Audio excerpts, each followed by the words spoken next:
ನಮಸ್ಕಾರ, ನ್ಯೂಸ್ 26ಗೆ ಸ್ವಾಗತ.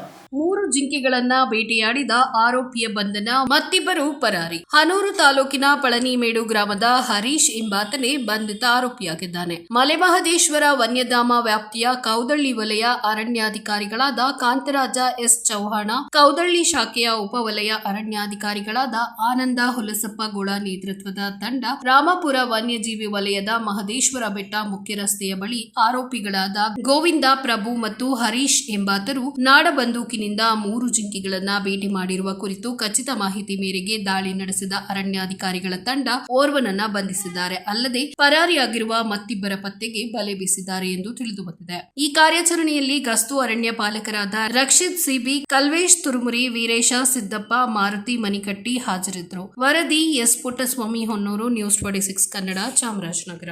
ಇನ್ನಷ್ಟು ಸುದ್ದಿಗಾಗಿ ನೋಡ್ತಾ ಇರಿ ನ್ಯೂಸ್ 26 ಕನ್ನಡ. ನಾವು ನಿಮ್ಮೊಂದಿಗೆ.